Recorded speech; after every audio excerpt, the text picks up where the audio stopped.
Land of the Sun. Land of the Sun. High up in the Andes Mountains, Yana lived in a small village near Cuzco. Soon, Cuzco was to hold the Festival of the Sun. The people in the village were curious who would be the king of the festival. This year, Yana's father had been nominated for the king. Pablo shouted to the other children, "Yana's dad is one of the nominees for the king of the Festival of the Sun." "No way," someone shouted back. "He'll never get to be the king." Yana didn't say a word. She was offended by the remark, but she kept silent.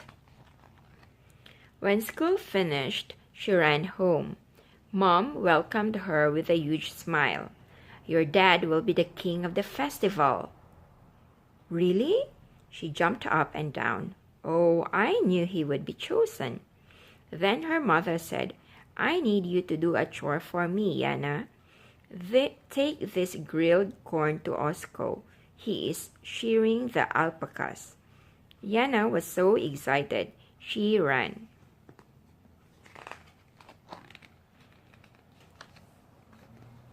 With his poncho thrown on the floor, Yana's brother Osco was shearing a young alpaca.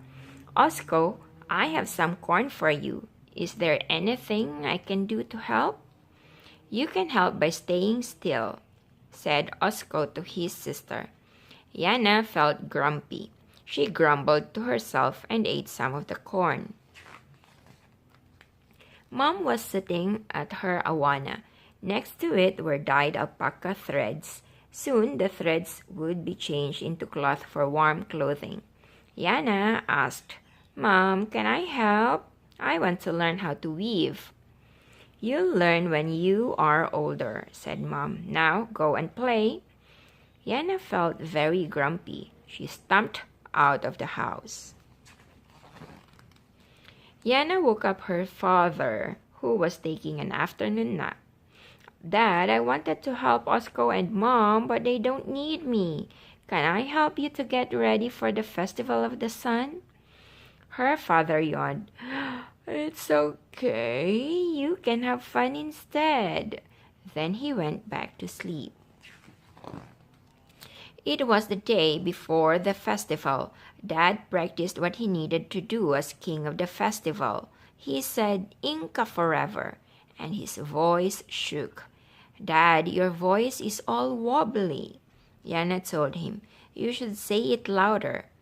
Her father smiled at her. "Honey, why don't you go and play?" It was the day of the Festival of the Sun.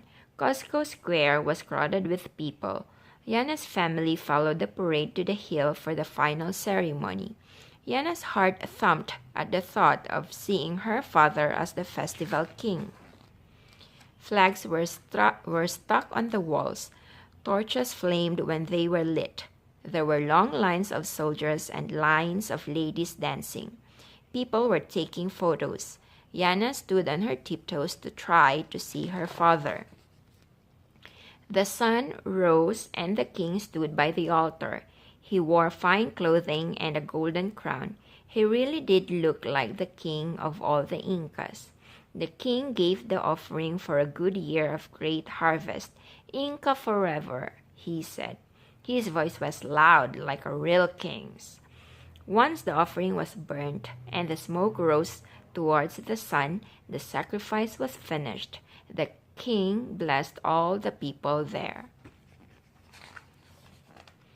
When Dad saw Yana, he strode towards her. Yana felt shy. She looked down at her feet. Dad picked her up and spun her around. "Yana, my own dear daughter." Yana's shyness turned into a smile. She felt like an Incan princess. Traditional music flowed in the marketplace and people danced joyfully to cheerful rhythms. Every year is revived in this Incan way. Even when Yana is a grandmother, the Festival of the Sun will continue. And that's The End, Land of the Sun.